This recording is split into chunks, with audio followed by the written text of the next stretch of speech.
নমস্কার বন্ধুরা, তোমাদের সকলকে স্বাগত জানাই অর্পিতার রান্নাঘরে।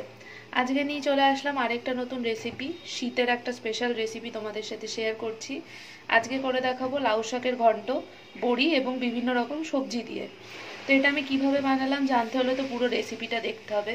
আর রেসিপিটা ভালো লাগলে ভিডিওটাকে অবশ্যই লাইক করে শেয়ার করো, আর অবশ্যই কিন্তু আমার চ্যানেলটা সাবস্ক্রাইব করে আমার পাশে থেকো। আর পাশে থাকা বেল আইকনটা কিন্তু অবশ্যই অন করে দিও, যাতে তোমরা আমার সব ভিডিও নোটিফিকেশন পেয়ে যাও। তাহলে চলো এই আজকে শীতের স্পেশালি রান্নাটা দেখে নেওয়া যাক আমি কিভাবে বানালাম। এদিকে দেখো কড়াই বসিয়ে দিয়েছি। কড়াইতে সবার প্রথমে দিয়ে দিলাম একটু সর্ষের তেল। তেলটা গরম হয়ে গেছে, এবার বড়িটা একটু ভেজে নিই সবার আগে। তো এর মধ্যে বড়ি দিয়ে দিলাম। দেখো একটু হালকা করে নাড়াচাড়া করে বড়িটা একটু হালকা করে ভেজে নেবো প্রথমেই। বড়িটাকে হালকা করে ভাজা ভাজা করে নিয়েছি, বেশি ভাজিনি। তো বড়িটা উঠিয়ে নিচ্ছি একটা পাত্রে। এবার কড়াইতে আর একটু সর্ষের তেল দিয়ে দিচ্ছি। এবার দিয়ে দিলাম একটু পাঁচফোড়ন এর মধ্যে। এবার ওইদিকে যতক্ষণে তেলটা গরম হচ্ছে, এদিকে তোমাদের সবজিগুলো দেখিয়ে দিই কি কি আছে। এর মধ্যে আছে শিম, মূলো, বেগুন, আলু এবং রাঙা আলু। আর এই মূলোর ডাঁটিগুলো কিন্তু ফেলিনি, দেখো এগুলোও কিন্তু দিয়ে দিয়েছি। এগুলো সব দিয়ে দেওয়া যায়। এবার এগুলো তেলের মধ্যে দিয়ে দিলাম।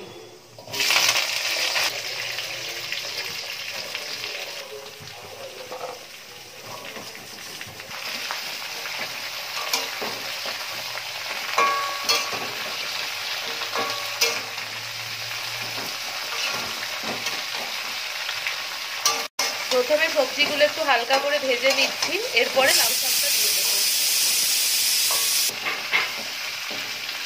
এবার ওদিকে তো সবজিটা ভাজা হচ্ছে, এবার লাউ শাকটা দেওয়ার পালা। লাউ শাকটাকে আমি ভালো মতো দেখো কেটে ধুয়ে, জল পাল্টে পাল্টে কিন্তু ধুয়ে পরিষ্কার করেছি কাটার পরে। নালে কিন্তু লাউ শাকে অনেক ময়লা টয়লা থাকে, তো খুব ভালোভাবে ধুয়ে পরিষ্কার করে নেবে।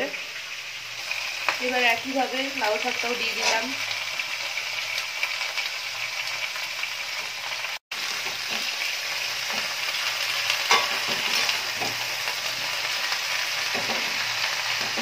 এতটা শাক রান্নার পর কিন্তু শাক একটুখানি হয়ে যায়। ভালো মতো একটু মিশিয়ে টিশিয়ে নিচ্ছি। এবার এর মধ্যে দিয়ে দিলাম একটু হলুদ গুঁড়ো, আর দিয়ে দিচ্ছি একটু নুন। এই নুনটা দেওয়ার জন্য শাকটা একটু তাড়াতাড়ি মজেও যাবে। এবার এটা ভালোভাবে মিশিয়ে এটা একটু ঢাকা দিয়ে দেব।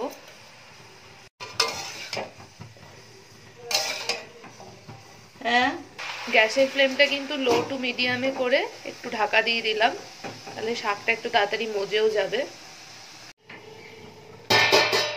প্রায় 5 মিনিট মতো হয়ে গেছে। দেখো প্রায় দেখো সবজিগুলো সেদ্ধ হয়ে এসছে।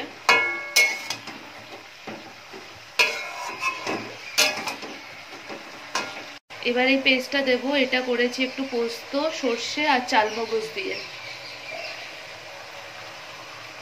এটা দেওয়াতে স্বাদটা কিন্তু একটু বেশি হবে।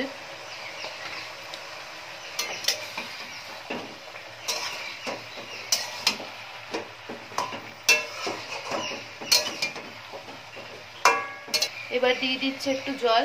এই বাটি ধোয়া জলটাই দিয়ে দিলাম, যার মধ্যে পোস্ত, সর্ষে, চালমগজ বাটাটা রেখেছিলাম।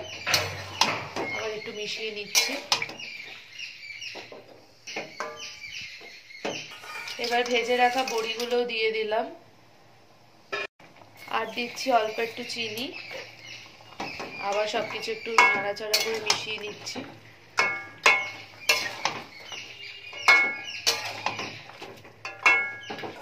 এবার আবার একটু ঢাকা দিয়ে দিলাম। এটা ভাপেই রান্নাটা বেশ ভালো হয়। গ্যাসের ফ্লেমটা কিন্তু সেই মিডিয়াম টু লোতেই রাখবে। প্রায় 5-7 মিনিট হয়ে গেছে, দেখি কি হলো। দেখো দেখতেই পাচ্ছ শাকটা দেখো একদম হয়ে গেছে, সবকিছু সবজি ভালো মতো সেদ্ধ হয়ে গেছে।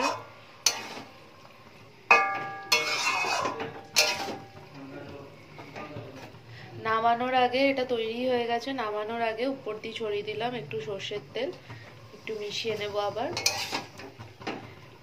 তো এরকম বড়ি দিয়ে লাউ শাক তোমরা অবশ্যই বাড়িতে ট্রাই করো, আর তোমাদের কেমন লাগলো সেই মতামতটা অবশ্যই এসে আমাকে কমেন্টসে জানিও। আর ভিডিওটা ভালো লাগলে ভিডিওটাকে অবশ্যই লাইক করে শেয়ার করে আমার চ্যানেলটা সাবস্ক্রাইব করে পাশে থাকা বেল আইকনটা অন করে দিও, যাতে তোমরা আমার সব ভিডিও নোটিফিকেশন পেয়ে যাও। আবার হাজির হব আরেকটা নতুন রান্না নিয়ে। সবাই ভালো থেকো, সুস্থ থেকো।